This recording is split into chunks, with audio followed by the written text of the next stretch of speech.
Hello students, welcome to my YouTube channel Sky Without Pillars. और आज की इस वीडियो में बेटा मैं डिस्कस करूंगा कूलम्ब्स लॉ की वेक्टर फॉर्म और डाइलेक्ट्रिक कांस्टेंट। तो चलिए डिस्कस करते हैं बेटा कूलम्ब्स लॉ। तो सबसे पहले बेटा हेडिंग डालेंगे कूलम्ब्स लॉ की। बेटा आपको पता है कि कोई भी दो पॉजिटिव चार्ज है बेटा वो आपस में क्या करते हैं बेटा, रिपेल करते हैं। दो पॉजिटिव चार्ज आपस में करते हैं बेटा रिपेल। ऐसे ही दो नेगेटिव चार्ज भी आपस में क्या करेंगे बेटा, रिपेल करेंगे। और पॉजिटिव और नेगेटिव चार्ज करेंगे बेटा अट्रैक्ट। ये बातें आपको पता है। ये आपको पता है कि दो चार्ज पार्टिकल रिपेल या अट्रैक्ट करते हैं, लेकिन कितने फोर्स से वो अट्रैक्ट या रिपेल करते हैं आपको नहीं पता। ये बातें बताएगा बेटा आपको कूलम्ब्स लॉ। तो कूलम्ब्स लॉ क्या बताता है बेटा आपको कि दो चार्ज पार्टिकल हैं वो किस तरीके से वो इंटरेक्ट करते हैं, ये बताता है आपको। तो सबसे पहले लिखेंगे बेटा it describe how two point charges interact with one another कि दो पॉइंट चार्ज आपस में किस तरीके से इंटरेक्ट करेंगे। ध्यान रहे, सिर्फ और सिर्फ दो पॉइंट चार्ज के बीच में इंटरेक्शन बताता है कूलम्ब चार्ज। अब क्वेश्चन ये आता है कि पॉइंट चार्ज है क्या। तो ये डिस्कस कर लेते हैं कि किस कंडीशन में हम किस बॉडी को पॉइंट चार्ज मानेंगे। ये डिस्कस करते हैं बेटा। मान के चलते हैं कि दो हमारे पास बॉडी है, ये पॉइंट नहीं है, मान लिया बॉडी है ये, और ये चार्ज बॉडी है। अगर तो इनका साइज बहुत ही छोटा है as compare to the distance between them, तो उस कंडीशन में बेटा ये जो बॉडी है हम इनको ट्रीट करेंगे एज ए पॉइंट चार्ज। दोबारा से फिर सुन लीजिए बेटा, अगर साइज ऑफ बॉडी बहुत ही छोटा है as compare to distance between the body, तो उस कंडीशन में हम इन बॉडी को बेटा ट्रीट करेंगे पॉइंट चार्ज। अब मान के चलते हैं कि हमारे पास दो पॉइंट चार्ज है, एक Q1 है बेटा और दूसरा है Q2, और उनके बीच की सेपरेशन हमने मान ली बेटा R। और मान लिया कि ये जो Q2 चार्ज पार्टिकल बेटा Q1 के ऊपर फोर्स लगाने लग रहा है बेटा, कितना, F12। This is force on 1 due to 2। उसको हमने लिखा है फोर्स ऑन 1 ड्यू टू 2। ऐसे ही 1 दो के ऊपर फोर्स लगाएगा, उसको लिखेंगे फोर्स ऑन 2 ड्यू टू 1।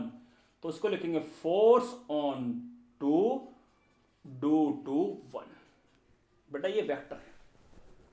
आपको एक बात और पता नहीं चाहिए बेटा कि जो ये फोर्सेस लग रहे हैं, इसने जो इसके ऊपर लगाया और इसने जो इसके ऊपर लगाया बेटा, इनका मैग्नीट्यूड इक्वल है, लेकिन इनकी जो डायरेक्शन है बेटा वो क्या है, अपोजिट है। मींस जो F12 फोर्स है बेटा वो इक्वल है लेकिन अपोजिट है किसके, F21 के। मींस न्यूटन थर्ड लॉ को बेटा ये क्या करते हैं, फॉलो करते हैं।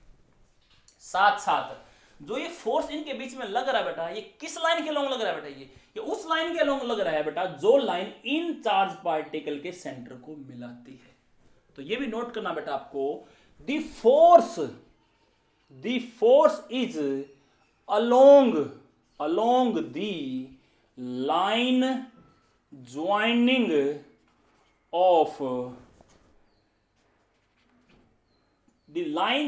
of two center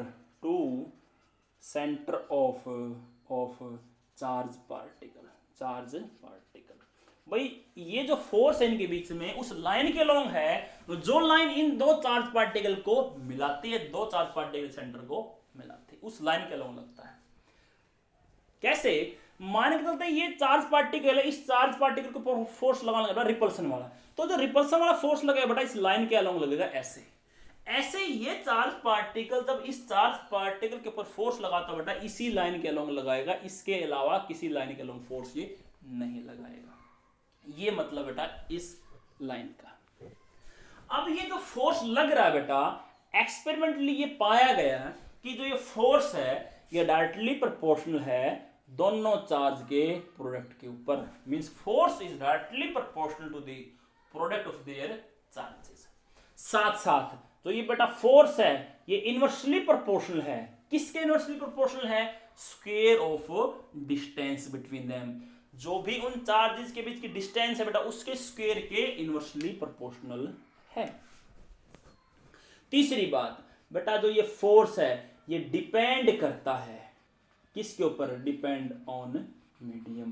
कि अगर ये चार्ज पार्टिकल वाटर के अंदर रखें तो अलग फोर्स लगेगी, अगर ये चार्ज पार्टिकल एयर के अंदर रखें तो अलग फोर्स लगेगी। मतलब ये फोर्स है ये डिपेंडेंट है मीडियम के ऊपर।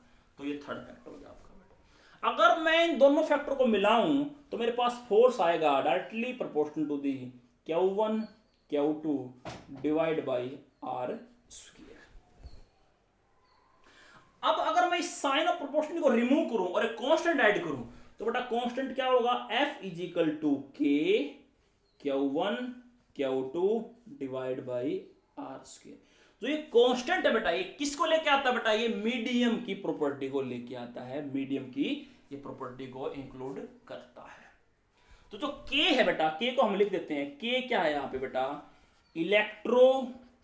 इलेक्ट्रोस्टैटिक कांस्टेंट है जो डिपेंड करता है डिपेंड अपॉन मीडियम। ये मीडियम के ऊपर ये डिपेंड करता है।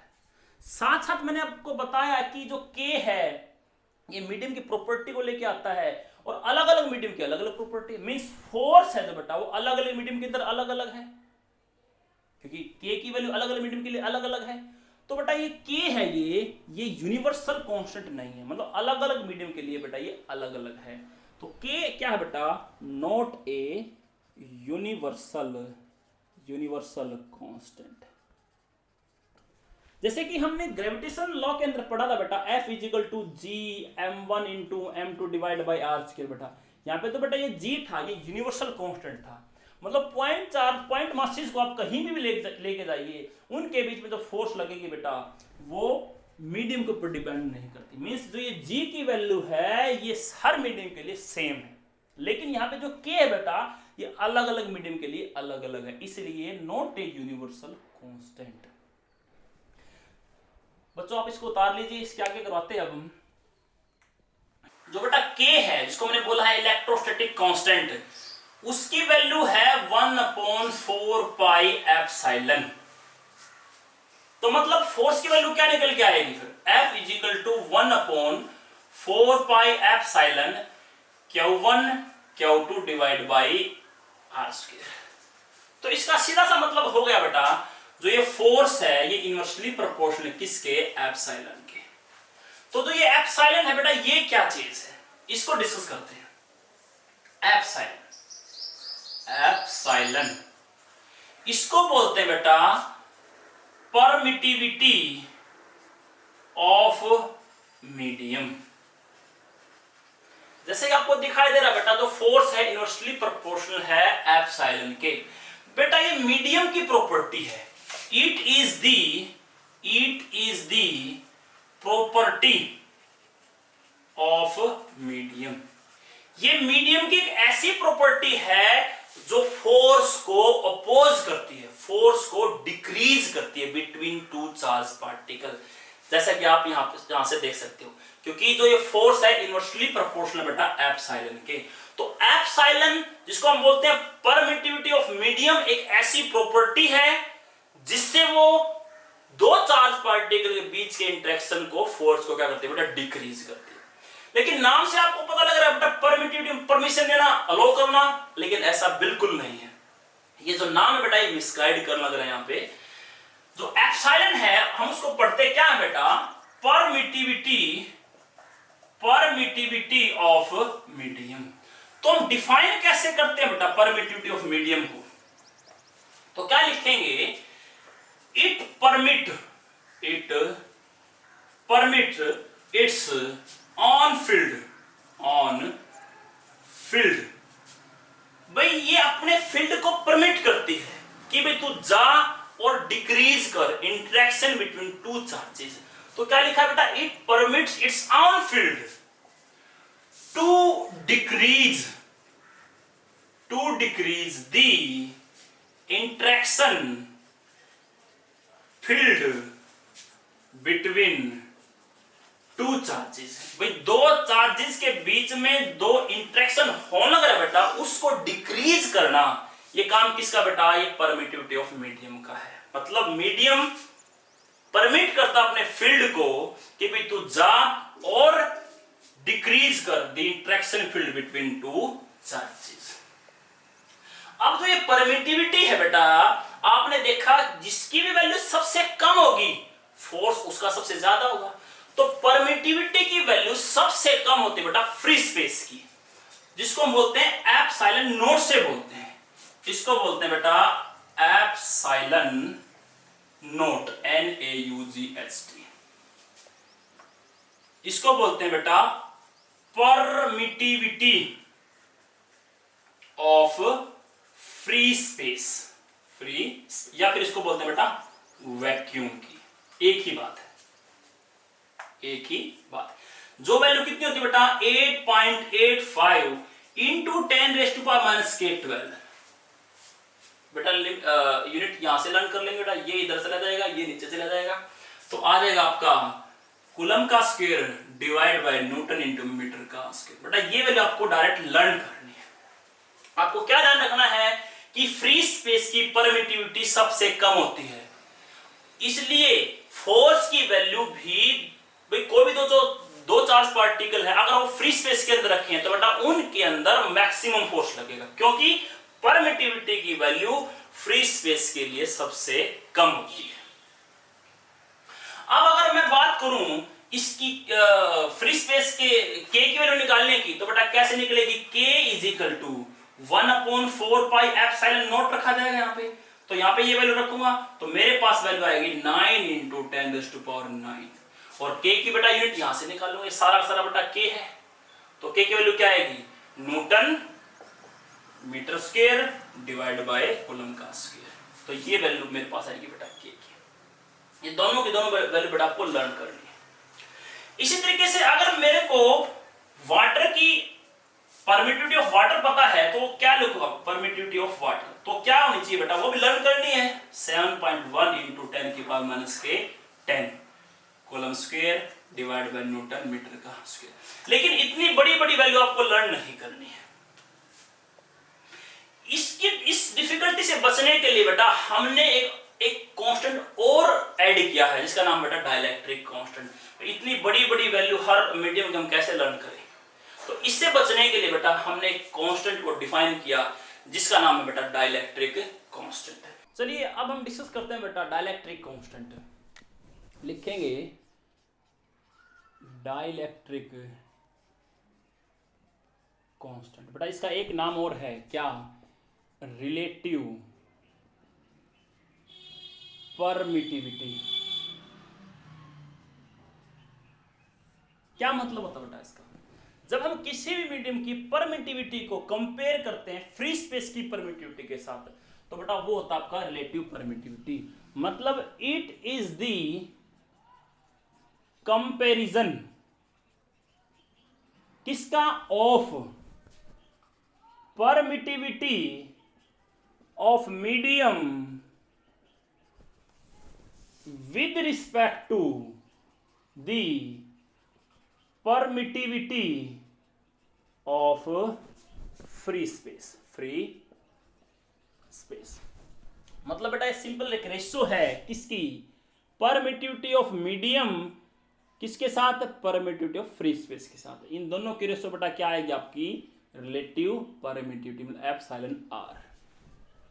तो इससे किसी भी मीडियम की परमिटिविटी की वैल्यू बेटा क्या आ जाएगी, epsilon m is equal to epsilon r into में एप्सिलॉन नॉट। आपको पता बेटा इसकी वैल्यू इससे ज्यादा होती है, तो इन दोनों की जो रेशियो है बेटा वो क्या होगी, एक से ज्यादा होगी।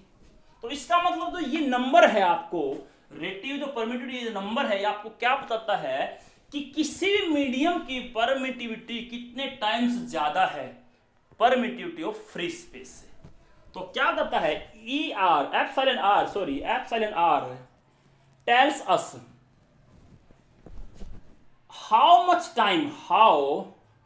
time the permittivity of medium more than the permittivity of free space से। ये हमें ये भी बताता है। एक छोटा एग्जांपल ले लेते हैं बेटा हम, उससे आपको और भी क्लियर हो जाएगा। फॉर एग्जांपल रबर है, रबर का जो डाइलेक्ट्रिक कांस्टेंट हमने क्या मान लिया बेटा, वो मान लिया एप्सिलॉन आर की वैल्यू कितनी मान ली हमने, 7 मान ली। 7 होती है एप्सिलॉन आर की वैल्यू रबर के केस के अंदर। तो ये नंबर हमें क्या बताएगा कि रबर का जो परमिटिविटी है वो 7 टाइम्स ज्यादा है फ्री स्पेस से। तो जो रबर की जो परमिटिविटी है बेटा वो क्या आ जाएगी, 7 टाइम्स ज्यादा आ जाएगी, किससे, वैक्यूम से। तो हमें एक बात और पता बेटा, जो फोर्स है वो इनवर्सली प्रोपोर्शनल था किससे, एप्सिलॉन से, कि जितना ज्यादा कम वैल्यू होगी उतना ज्यादा फोर्स होगी, और जितना ज्यादा वैल्यू होगी एप्सिलॉन की उतनी कम फोर्स होगी। अब आपको सीधा सा मतलब ये है कि जो 7 नंबर्स है वो हमें क्या बताना लग रहा है, रबर की जो परमिटिविटी है वो 7 टाइम्स ज्यादा है किससे, फ्री स्पेस से। इस रिलेशन से हम क्या बोल सकते हैं कि रबर के अंदर जो चार्ज पार्टिकल हम रखेंगे उनके बीच में जो फोर्स होगी बेटा वो 7 टाइम्स क्या होगी, कम होगी, as compare to force between two charge particle when placed in free space. तो बेटा तो उस मीडियम, रबर जो मीडियम है उसके अंदर जो फोर्स होगी बेटा वो 7 टाइम्स कम होगी, किसकी फोर्स से, when charge particle when placed in free space. कितनी कम होगी बेटा, 7 टाइम्स ये कम होगी। इसको बेटा इक्वेशन से भी एक्सप्लेन कर सकते हैं, देखिए कैसे, वो हम डिस्कस कर लेते हैं।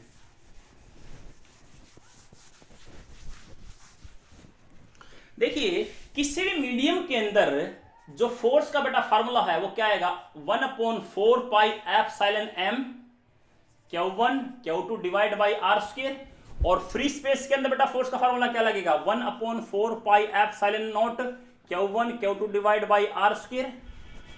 अब आपको पता है in term of relative constant, dielectric constant की टर्म में बेटा इसकी वैल्यू कितनी आ जाएगी, 1 Fm is equal to 1/4 pi, क्या वैल्यू आएगी बेटा इसकी, epsilon m is equal to epsilon और इनटू में एप्सिलॉन नॉट। अब अभी करवा क्या बेटा ये, तो ये वैल्यू रखेंगे बेटा यहाँ पे, तो क्या वैल्यू आएगी, एप्सिलॉन r इनटू में epsilon naught Q1 Q2 divide by R square. और इसको हमने नाम रख लिया इक्वेशन नंबर बेटा 2, और सॉरी इक्वेशन नंबर 1, और इसको हमने नाम रख लिया इक्वेशन नंबर 2। तो जब a को 2 से डिवाइड करेंगे बेटा, a को 2 से डिवाइड करेंगे, इसको इससे डिवाइड करेंगे बेटा, तो हमारे पास क्या बचेगा, Fm divide by F not. तो क्या क्या कैंसिल हो जाएगा बेटा, ये कैंसिल हो जाएगा इससे, ये कैंसिल हो जाएगा इससे, और ये कैंसिल हो जाएगा बेटा इससे, बचेगा क्या, 1/एप्सिलॉन r 1/एप्सिलॉन r। तो इससे क्या हो गया, मीडियम के अंदर जो फोर्स है बेटा वो क्या है, वो क्या है बेटा, एप्सिलॉन r टाइम्स कम है as compare to force between two charge particle when placed in free space. तो ये बातें भी थी। अब हम क्या करेंगे बेटा, कुछ लिमिटेशन है बेटा कूलम्ब्स लॉ की, हम वो भी डिस्कस कर लेते हैं। चलिए डिस्कस करते हैं बेटा लिमिटेशन ऑफ कूलम्ब्स लॉ। लिख लेते हैं लिमिटेशन, लिखेंगे बेटा limitation of Coulomb's law. First limitation क्या है बेटा, कि जो कूलम्ब्स लॉ है एप्लीकेबल है ओनली फॉर पॉइंट चार्ज। तो लिखेंगे it is applicable only for point charge, केवल और केवल पॉइंट चार्ज के ऊपर ही एप्लीकेबल है, ये इसकी लिमिटेशन है। दूसरी लिमिटेशन क्या है बेटा, जो कूलम्ब्स लॉ है वैलिड है केवल और केवल स्टैटिक चार्ज के लिए, जब चार्ज रुके हुए हैं रेस्ट के ऊपर हैं तभी वो एप्लीकेबल है। Means it is valid only for static charges. हाँ इसके अंदर एक चीज नोट करने की क्या है, अगर मान के चलते हमारे पास एक चार्ज रेस्ट के ऊपर है और दूसरा चार्ज हमारा क्या है बेटा, मोशन के अंदर है। बेटा ये किसके अंदर है, मोशन के अंदर है, और ये आपके पास क्या है, रेस्ट के अंदर है। तो इस कंडीशन के अंदर कूलम्ब्स लॉ लग जाएगी, इस कंडीशन में तो लगे ही लगेगी। और ये रेस्ट पे है, ये रेस्ट पे है, ये तो लगेगी लगेगी, इसमें तो कोई दो राय है ही नहीं। लेकिन अगर ये रेस्ट पे है और दूसरा मोशन के अंदर, तो उस कंडीशन के अंदर भी लग जाएगी। किस कंडीशन के अंदर नहीं लगेगी, अगर दोनों के दोनों चार्ज आपके मोशन के अंदर है, अगर ये चार्ज भी आपका मोशन में है और ये चार्ज भी अगर आपका मोशन के अंदर है, तो उनके बीच में जो कूलम्ब्स लॉ है, जो हमने फॉर्मूला बताया था बेटा, वो एप्लीकेबल आपका नहीं होगा। तो बेटा ये दो लिमिटेशन थी कूलम्ब्स लॉ की। चलिए अब हम डिस्कस कर लेते हैं बेटा vector form of Coulomb's law. चलिए अब डिस्कस कर लेते हैं बेटा vector form of Coulomb's law. जैसा कि आपको पता है बेटा, जो फोर्स एक वेक्टर क्वांटिटी है, उसको वेक्टर की फॉर्म में लिखना काफी जरूरी है। तो लिखते हैं बेटा vector form of Coulomb's law, vector form of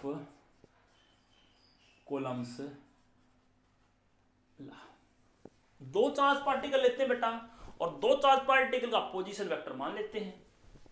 तो चलिए मानते हैं बेटा ये एक चार्ज पार्टिकल है Q1 चार्ज पार्टिकल, ये दूसरा चार्ज पार्टिकल है बेटा Q2 चार्ज पार्टिकल। इस पार्टिकल का, इस चार्ज पार्टिकल का मैंने पोजीशन वेक्टर मान लिया, जिसका नाम रखा बेटा मैंने R1, और इस चार्ज पार्टिकल का भी पोजीशन वेक्टर मैंने मान लिया, जिसकी डायरेक्शन बेटा ये होगी, इसकी डायरेक्शन बेटा ये होगी, इसको नाम रखा मैंने R2 वेक्टर। अब आपको पता बेटा डिस्प्लेसमेंट, अगर मैं बेटा यहां से यहां जाऊं तो जो ये डिस्प्लेसमेंट वेक्टर होगा, कौन सा बेटा, ये वाला डिस्प्लेसमेंट वेक्टर होगा, ये डिस्प्लेसमेंट वेक्टर होगा, जिसकी डायरेक्शन कहां होगी बेटा 1 से 2 होगी। इसको मैं क्या भी बोल सकता हूं, position of 2 with respect to 1। जो डिस्प्लेसमेंट है जिसकी डायरेक्शन 1 से 2 है, उसको मैं बोल सकता हूं position of 2 with respect to 1। और जो ये डिस्प्लेसमेंट है जिसकी डायरेक्शन 1 से 2 है, उसको मैं कैसे निकालता हूं, इस पोजीशन वेक्टर में से मैं जब इस पोजीशन वेक्टर को माइनस करूंगा तो मेरे पास क्या मिलेगी बेटा, ये डिस्प्लेसमेंट मिलेगी। मतलब R2 माइनस के R1, जिसको मैं बोलता हूं R21। तो बेटा ये वेक्टर हो गया। ऐसे ही अगर मेरे को यहां से यहां जाना है, तो बेटा मैं कौन सी डिस्प्लेसमेंट लूंगा, बेटा मैं ये डिस्प्लेसमेंट लूंगा, ये वाली डिस्प्लेसमेंट लूंगा, जिसकी डायरेक्शन कहां होगी बेटा 2 से 1 होगी। तो जिसको मैं लिखूंगा इसकी पोजीशन में से बेटा मैं इसकी पोजीशन माइनस कर दूंगा, मतलब R1 में से मैं माइनस करूंगा बेटा R2, जिसको मैं बोलूंगा बेटा R12। तो आपको ये मेंशन करना जरूरी है, R12 का मतलब क्या है, ये है बेटा पोजीशन ऑफ 1 है विद रिस्पेक्ट टू 2। और ऐसे ही R21 का मतलब क्या है, position of 2 with respect to 1। इतनी बात क्लियर होगी बेटा। अगर तो आपको फोर्स निकालना है 1 के ऊपर 2 के कारण, जिसको हम बोलता हूं फोर्स ऑन 1 ड्यू टू 2, इसको लिखेंगे बेटा फोर्स ऑन 1 ड्यू टू 2। तो मैं कैसे निकालूंगा भाई, जो एक के ऊपर फोर्स है 2 के कारण, उसकी डायरेक्शन कौन सी बेटा है, ये डायरेक्शन है।